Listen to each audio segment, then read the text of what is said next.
Welcome to Bobby Owsinski's Inner Circle. I'm Bobby Owsinski, and this is a show all about music, music production, and the music business. My guest this week is CEO of Austrian Audio, Martin Seidl.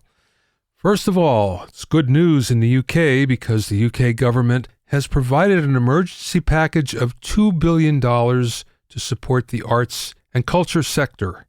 Artists have been lobbying for this for quite a while, and most recently there was a joint letter from over 1,500 artists, including Paul McCartney, the Rolling Stones, Ed Sheeran, Liam Gallagher.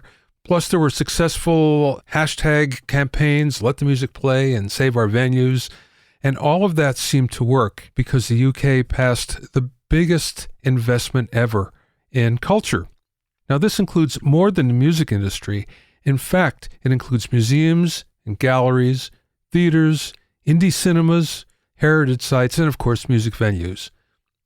We've been trying to do the same thing in the United States, and there are two different entities that are aiming everything at Congress. One is the National Independent Venue Association, or NIVA, and that's an organization that claims 2,000 member venues in all 50 states.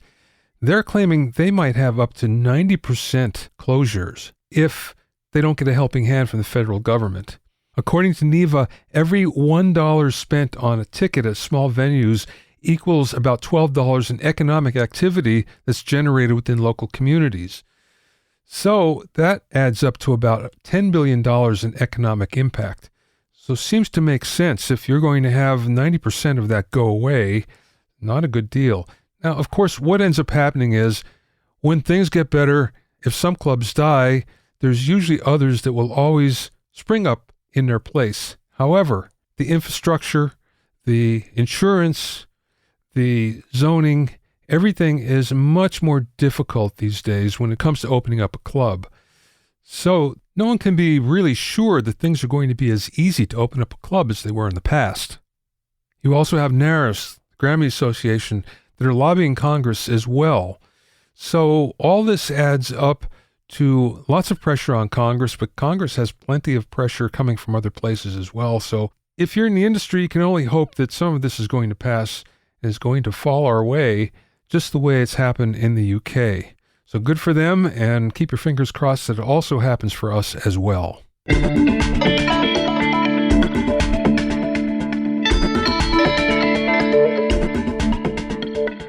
If you have any questions or comments, you can send them to questions@BobbyOInnerCircle.com. You can also sign up for my free vocal mixing techniques mini course at BobbyOwsinskiCourses.com and download free ebooks and PDF downloads on mixing, production, mastering, and social media at BobbyOwsinski.com/free-resources.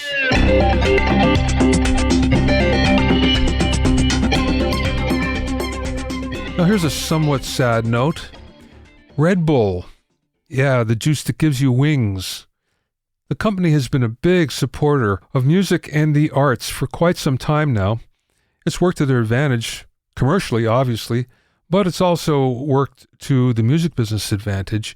I don't know if you realize, but there was a Red Bull network of studios, 11 studios across the world, in London, New York City, Los Angeles, Berlin, Amsterdam, Paris, Tokyo, Auckland, Cape Town, Sao Paulo, and even a mobile in Italy. Well, the word just came down that they're all closing, unfortunately. And if you didn't already know, Red Bull Academy closed at the end of 2019, along with Red Bull Radio. Red Bull went even further to say that it's canceling all of its music events. These are live music events that it holds all over the world. The official word was they're taking a step back from the entertainment industry, and all Red Bull culture activities are also canceled. The only thing that keeps on going is Red Bull Records. I think the thing here to remember is that Red Bull Studios, they were all really nice. These were real places to work. Commercial studios now are more and more difficult to find. The ones that are still around are working and are doing fairly well because there's more of an appetite to work in these types of facilities. But that being said, just like music venues, it's really difficult to open up a new commercial studio, mostly because of the rent. If you can't buy a place, then most likely you're going to sooner or later go upside down on the rent if you're in a big city. And even if you did buy the place, at some point in time, you're going to start to think, well, I can make a lot more money on the real estate or having any other sort of business in here than a recording studio, which can only generate so much money because rates aren't going up. So it's sad to see any commercial studio close down, but especially when there's 11 of them around the world, it's an especially sad note.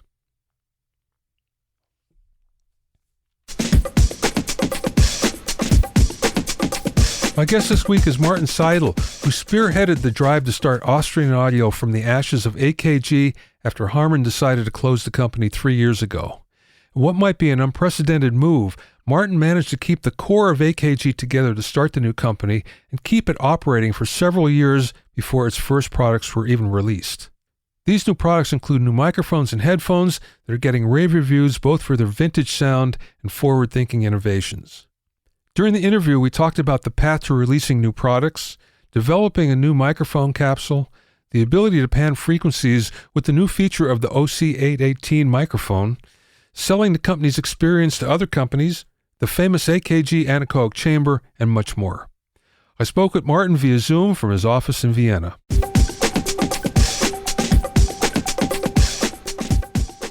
Let's catch everybody up on what brought Austrian Audio into being.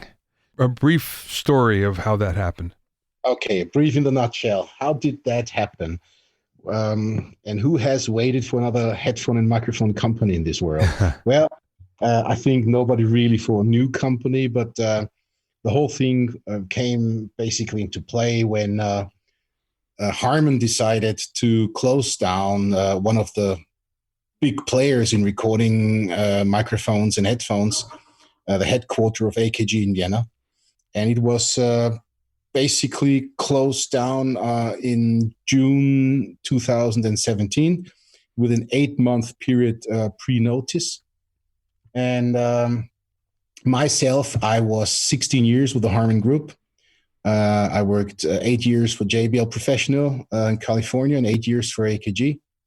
VP Global Sales and Market Development.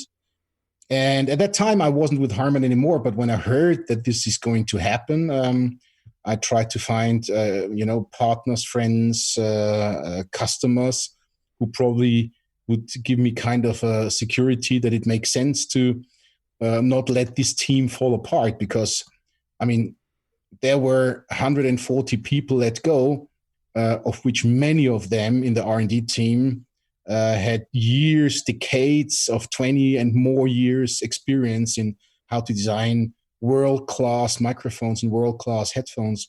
Some of the most sold microphones and headphones were designed by that team.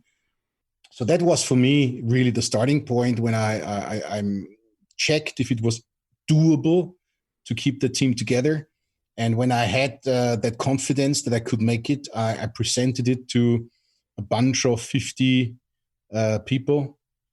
I rent the meeting room, off-site meeting room, and I invited people to come there and presented my concept.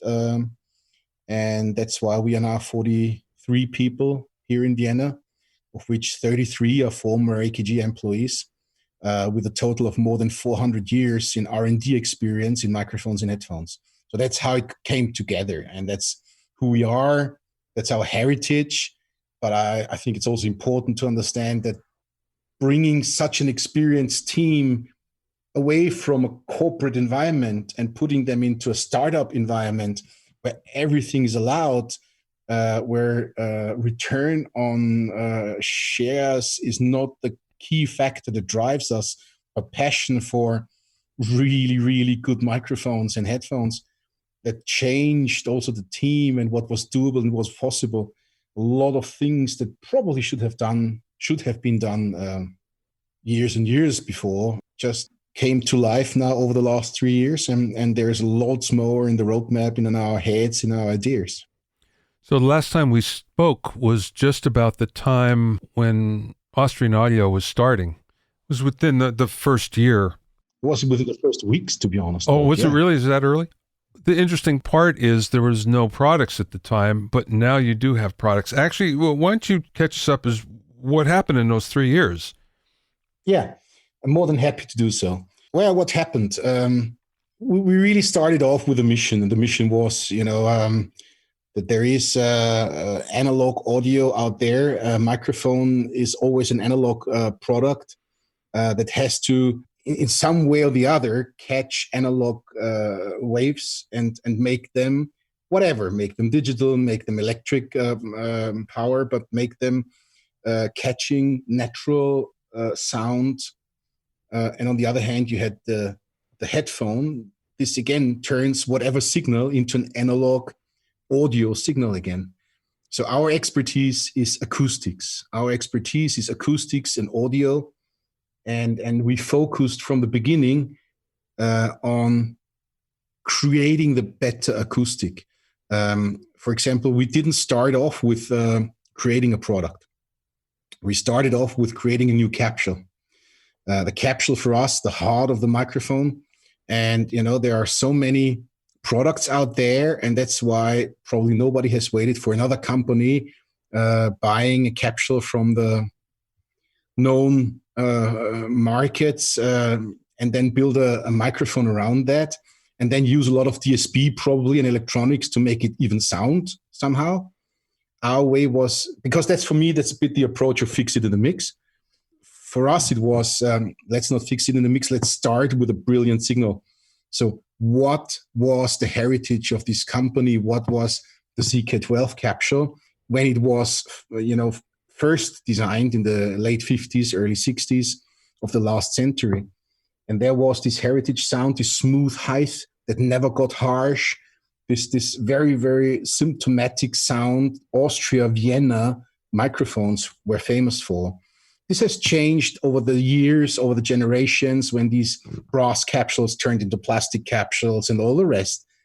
So we thought, okay, there must be a way to regain that sound, but with losing all the disadvantages of being plastic capsules with not enough weight to support low-end reproduction, but also without having some of the disadvantages of brass, that changes over time, corrodes, is a electric leader. So if moisture comes into play, you bring them from the truck to the studio, you have always these sizzling noises, and from the vintage microphones, as you well know them, Bobby, right? Yeah.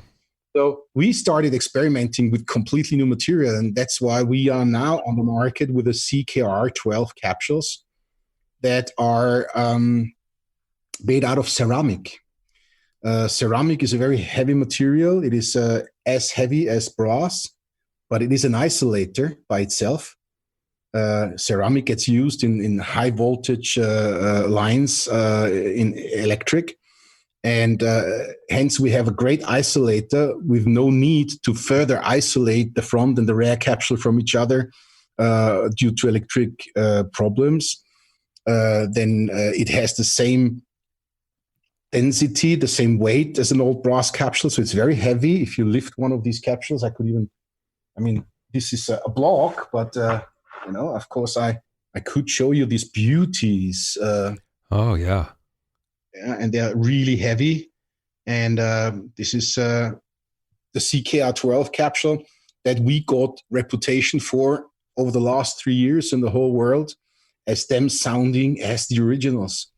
And that was really great when the 84-year-old Conrad Wolf, who was the original designer of the CK12, visited us in the company here in the factory, and he listened to it, and he was extremely happy with what we done. Gave us some hints in the final stage of making them perfect.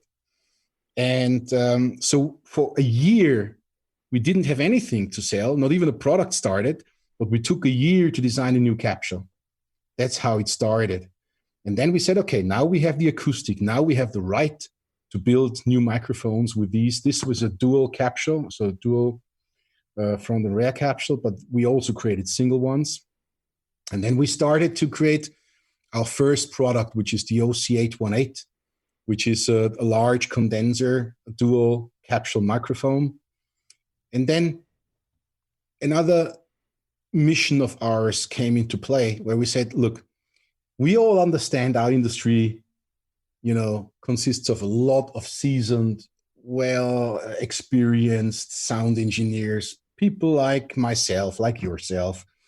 But there are a huge amount of young people who probably don't know what is the historic capsule of AKG or Neumann or middle connected or side connected or CK12. But they are interested in a modern digital workflow. Now, if you only talk about digital in a recording microphone, you need to be very careful, because it's very, very easy that you get into that position that the digital in an analog microphone always is a toy. Now, our microphone is a fully analog microphone. And it sounds great by itself. That's why we didn't start off like we want to be an emulation system or anything like that. We created this capsule really to sound really brilliant by itself. But if you give more options to the user, he can do whatever he wants. So we gave the microphone a second output at the rear. So now you can record both capsules in the perfect cardioid mode. And then in the post-production, you can decide after the event, you can decide, was this a figure of 8? Was it a cardioid? Was it a omnidirectional mic? Mm-hmm. Playing afterwards. And then we went one step further. We created a Bluetooth remote control dongle, which you can connect to a really pure analog microphone. And now you can remote control the microphone from your Bluetooth device, your mobile phone, your tablet. And you can now not only, as usual, in steps, figure of 8, cardioid, hypercardioid, omni. Now with the app, you can control in 255 steps anything between an 8 and an omni. Wow. You can create your own pattern. The width of the cardioid, you can create whatever you feel fit for the use of your production. So this basically took a very, very old tradition where you have old valve microphones with huge metal breakout boxes to remote control them, right? Yeah. And we took that basically to the device everyone carries with him, so his mobile phone. And now you can remote control your high-profile recording mic from your mobile. You can sit at the desk in your recording studio, have the musician or the singer in there. And what happened in the past? You didn't know how this voice probably sounds with that microphone in your room, and you recorded. Then you went into the recording room, changed the pattern, and said, "Look, let's try something different." Yeah. Now you don't interrupt this creative process. You let the musicians play, and you change from your desk and play around. How does this voice fit into a cardioid? Or probably you need to go a little bit more direct with a hypercardioid. And now you can do that without interrupting the creative process at all. And then you record. So all this workflow was for us, break down the walls between old and new. Yeah. Don't invent new technologies all the time, but bring technologies together to work together and create something new with it. Let me ask you a question. What are people mostly using the OC818 for? I haven't heard it yet. I can't wait, actually. I've been looking for an opportunity and it hasn't arisen yet, but I'm just curious, what do you find the main applications for it to be? Look, the 818 is a classical surrounder. A classical multi-purpose microphone. It fits extremely well with some female voices. It fits extremely well with classical instruments. For example, I don't know if you've heard about the Vienna Symphonic Orchestra that broadcasts every year on the 1st of January, the New Year's concert from the Golden Hall in Vienna. Yes. Well, last January, 5 of our microphones were on stage there. So we were used on the harp, for example. They used it on the cellos, and they used it on 2 horns. So you see, it's a pretty multi-purpose there. We've been in January, there was the Grammy show. 10 of our microphones were on the Grammy stage. They used them mainly for percussions, drums, overheads. I'd say it's a great instrumental mic for, in a stereo pair for pianos and for acoustic instruments. But again, a lot of people are using it for voices. you need to try if it fits the voice, I guess. Well, it's with any microphone, yeah. I can't help but see the resemblance to the 414. No, it's the 818. I know it is, but yeah. No, I mean, we don't hide our heritage. Definitely not. Yeah, but just in terms of, I always felt that the 414, whatever version, was a general purpose, high-end general purpose microphone that did work on just about anything you wanted. You could make it work on just about anything. And given the vintage of it, it would work better on some things than others, but I get the feeling that this is much the same. This is just going to fit in most places, especially if it's a neutral sounding microphone. I wouldn't disagree. It is a lot into this direction. Of course, we wouldn't have built it if we wouldn't think that we could have improved it, and we did, especially with the patented ceramic capsule. It really prevents you from issues that the original vintage capsule had. And frankly, it just really sounds superior to what you could buy over the last 10 years in the plastic capsule category. So yes, we made a step sound-wise. We made a step towards the older versions of the CK12 capsule. And this was intentionally, it was on purpose. And of course, from the usability of the microphone, all these extra features like the second output, like the remote control. Even we created a Polar Designer, which is the app. No, not the app. The app is for the phone for the remote control, but the Polar Designer is really a plugin that works with Pro Tools or with any other DAW. And there we went one step further, and you really should play with that. And you can download that plugin for free from our webpage. So it's open source freeware. But of course, it works best if you use 818 microphone, if you have recorded both capsules. Yeah. Because what we created there together with the university here in Graz, a very famous audio engineering university, is that we created a completely phase linear plugin where you can now not only in the mixdown mix the two capsules to each other and create whatever pattern you want, but we split the frequency band into 5 segments, which you can choose to a certain extent, right? Mm-hmm. To 5 segments. And then you can make the recorded microphone in the lows and low mids, for example, a wide cardioid, but in the height, you can make it a hypercardioid. Wow. In the high end, you can make it omni. Yeah. Wow. That sounds weird, but if you play with that, it makes a lot of sense. You can, for example, if you have room modes which you want to exclude, you go very direct in that frequency band, but the rest you leave very wide open and use the room and the resonance of your nice room. Yeah. Vice versa, you can, record a snare drum where you have a lot of hi-hat spill in there, and then you don't just EQ the frequency throughout your microphones, but you just basically imagine like a little bit beam steering.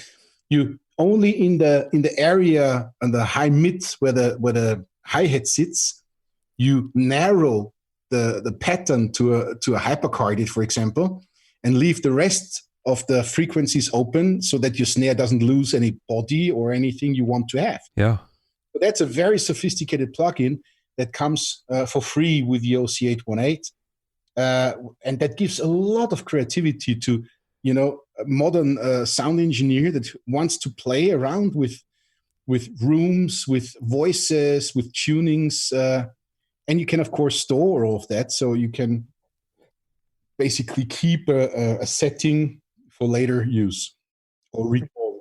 That being said, there are many engineers that get a multi-pattern microphone, set it on cardioid, and it never changes after that.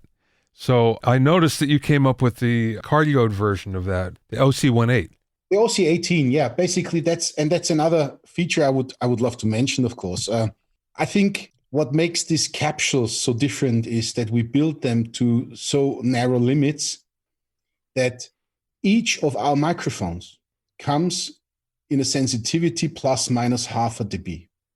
Basically, any matched pair you can order, right? Yeah. But our philosophy was, if you want to buy a microphone today of Austrian Audio, and in a year from now you buy another one, they still are a matched pair.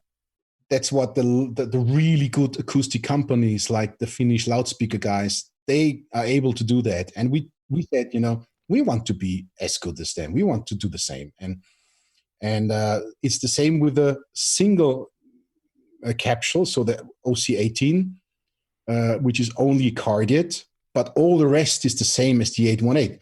So the same sensitivity, same signature sound of the capsule frequency response. So if you put an 818 on carded and you use an OC18 next to it, you could even stereo match those two. Wow. That's impressive. So if you want to, or if you are one of those guys who most of the time needs a carded anyway, you will be very happy with the 18 and you save $300. Yeah, frankly, I see the value in the 818 in the fact that you can set it to hypercardioid. That to me would be worth the extra money just to be able to do that. And also the fact that, with the various plugins and everything, you can take it another step. So it seems well worth the extra money. It's not that expensive to go and get a lot more. No, I think, it was another target of ours, but we wanted to fair price our products in the market. I mean, bear in mind, from everything, we are building these capsules here in Vienna. We are building the microphones here in Vienna. They are handcrafted piece by piece. So I think that the pricing is pretty fair, which we started in the market with. So it's a little piece of acoustic art, boutique manufactured in Vienna. Tell me about the headphones, because again, does the world need another headphone? I totally can sign into that, and probably not. Probably the world doesn't need another headphone, and unfortunately, we are not really into a video blog here. But I will show you something, and you can probably make your own noises to it. These little guys here, I tell to our listeners now that you see them here. This is the over-ear Hi-X55, right? So on the first glance, it looks like a very, very nicely built standard studio headphone. And that's what it is, to be honest, right?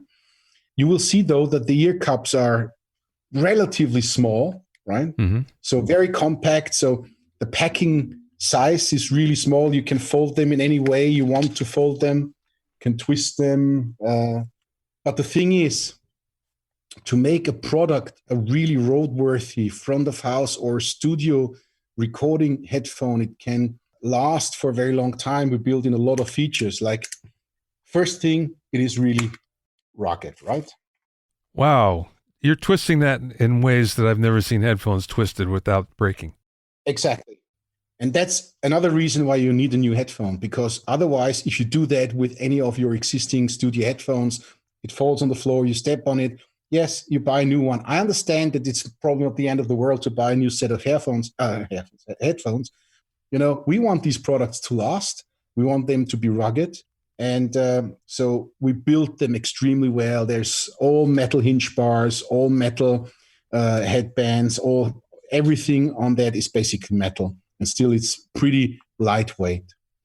And secondly, as we did with the microphone, we looked around what kind of speakers are out there. And at the end of the day, we designed our own driver because we couldn't find what we wanted to achieve with the sound. So in the Hi-X50 and the Hi-X55, there is a completely new design driver in there, which we designed more in a way of a loudspeaker driver than of a headphone driver. So it's ring magnet, has a lot of magnet mass out there. That makes it a little bit more expensive though, but because it's rare earth, which you have to build into the neodymium. But on the other hand, we gave it in the construction, we gave it a double excursion. So we made these drivers extremely high excursion. That's why Hi-X, Hi-X55, Hi-X50. Because we are not going the route of making the drivers larger and larger. These days marketing tells you about 50 millimeter drivers, 54 millimeter drivers to move more air. The issue with those drivers, though, is that they become very slow. So with the reproduction of the low end, they become loud, but not very precise. And we wanted to go low, but we wanted to go fast with the driver and precise. That's why we kept it at 42 millimeter, but we extended the excursion to almost double what a standard driver has. That way we play down to 5 hertz and we play up to 28 kilohertz and still only have the size of 42 driver, which makes also the compact packing of the headphones as well. So you see, we spend a lot of additional thoughts, even in a standard product like a headphone. A, it needs to be rugged. B, it needs to be extremely comfortable. And, we have spent in material all the money with the low retention foam, with all the metal hinge and all the metal building. So it's very rugged. You can wear these for 6 or 8 hours without getting a headache.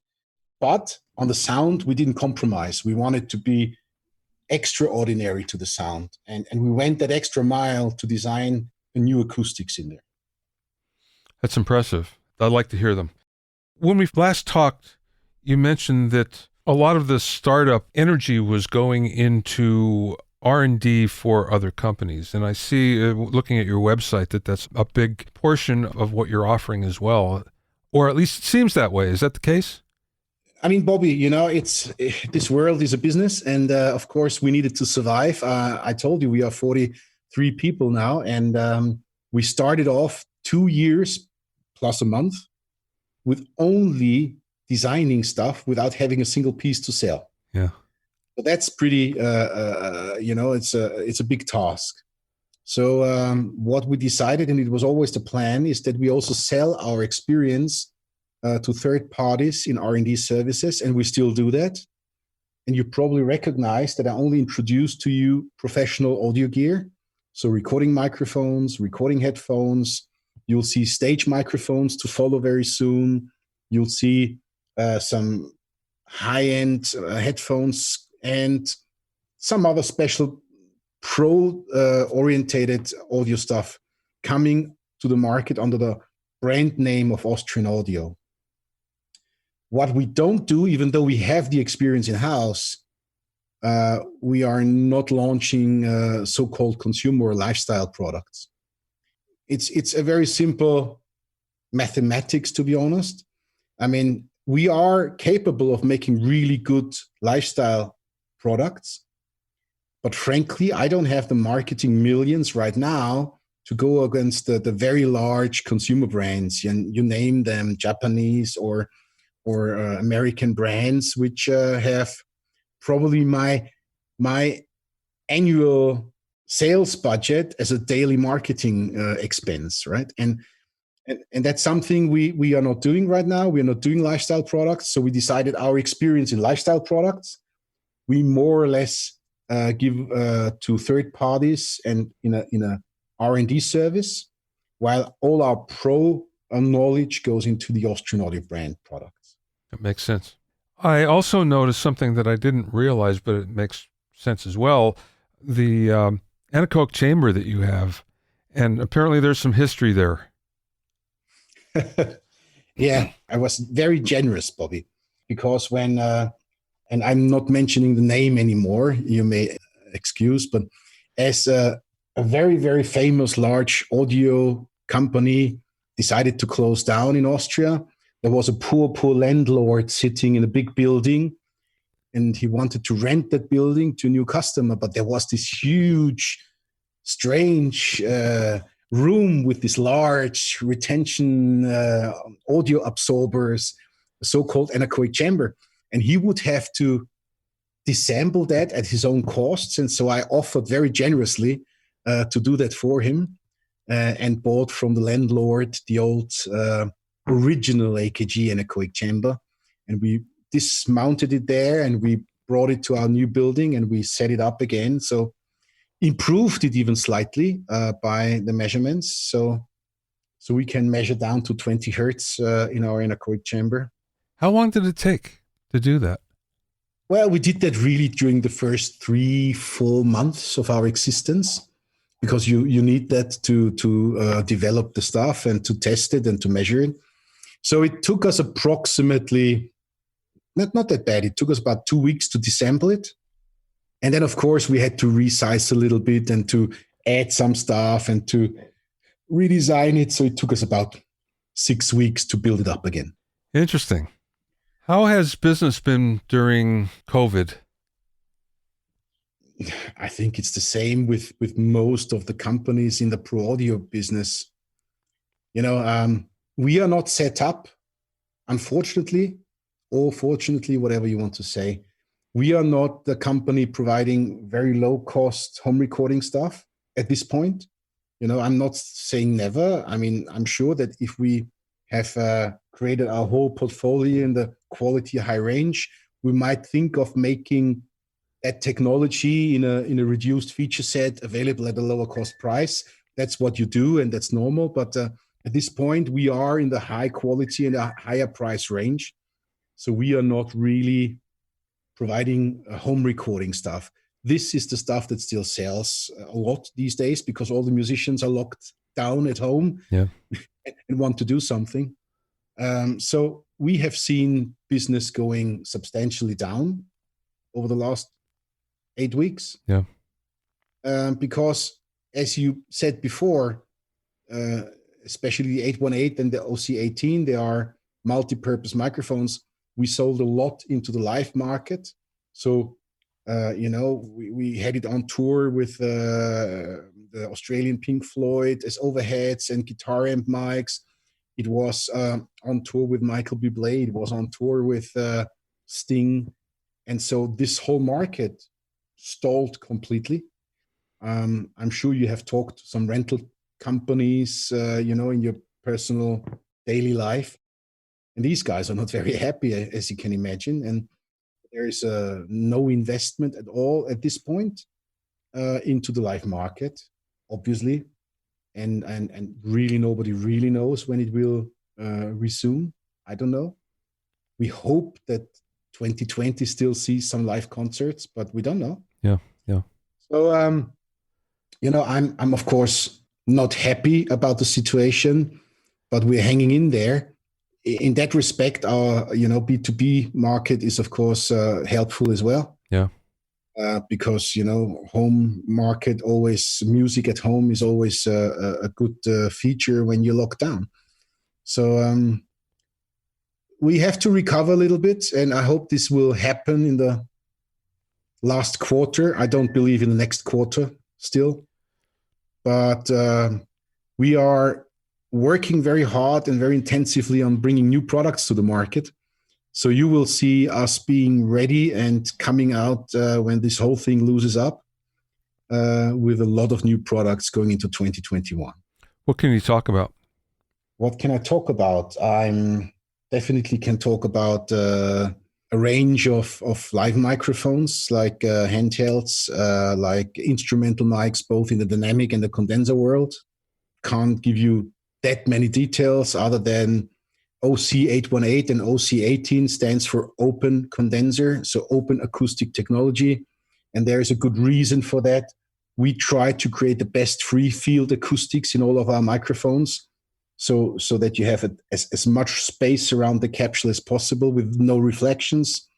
And that's what we will focus also in our lifelines, so stage mics. And then you will see more, let's say, high quality and feature-rich headphones dedicated to the pro market. When you say live performance microphones, does that include like a handheld microphone for vocalists? Yeah. One thing I know is, the SM58 still reigns supreme in that market, but every sound engineer I talk to is constantly on the lookout for something new, for something to replace it.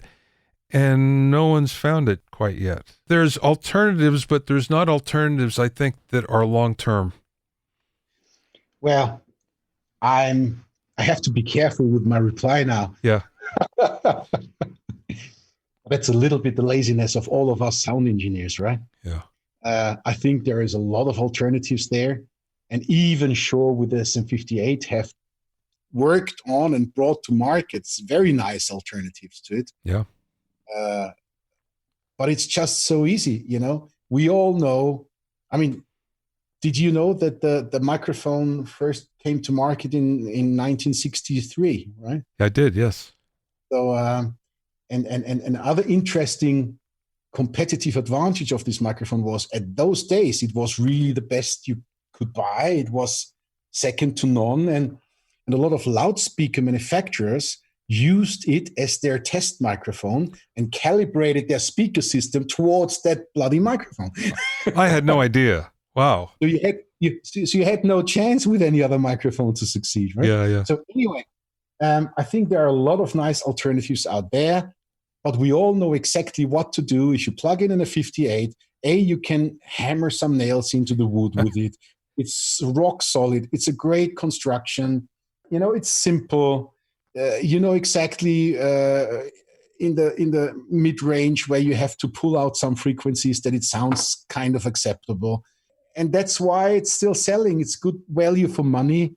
And, these guys know their job. They are doing great stuff. And as I said, they have tried themselves to replace the old SM58 several times with not too much success.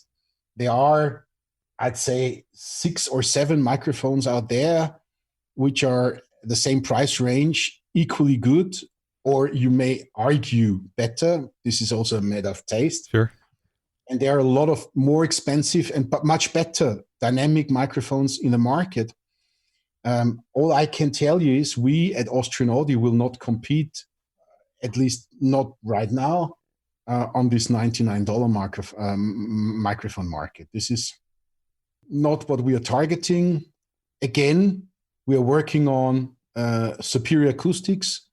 We're working on making them here in Vienna, and we are trying to establish a new quality in a handheld dynamic, in a handheld condenser microphone. And this will not be at that price range. We are the instrument for the singer. And we all know that, you can buy a training saxophone or you can buy a Selma. And we will try to make a really nice tool, an instrument for a vocalist. We will try to make a very cool tool for instrumental mics, right? Yeah. And that are also easy to set up for the sound engineer. So, yeah, a lot of things are ahead of us in that direction.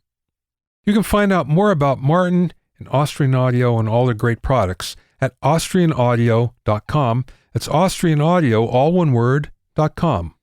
Thanks for listening and being in my inner circle. Remember, if you have any questions or comments, you can send them to questions@bobbyoinnercircle.com. To listen to other episodes of Bobby Owsinski's Inner Circle, go to bobbyowsinski.com, select the podcast tab, or go to bobbyoinnercircle.com, or you can find it on iTunes, Stitcher, Mixcloud, Google Play, Google Podcasts, Spotify, Deezer, TuneIn Radio, Radio Public, and Podbean. At bobbyowsinski.com and bobbyoinnercircle.com, you'll also find a sign-in form for my newsletter and for alerts for new podcasts. This is Bobby Owsinski. I will see you next time.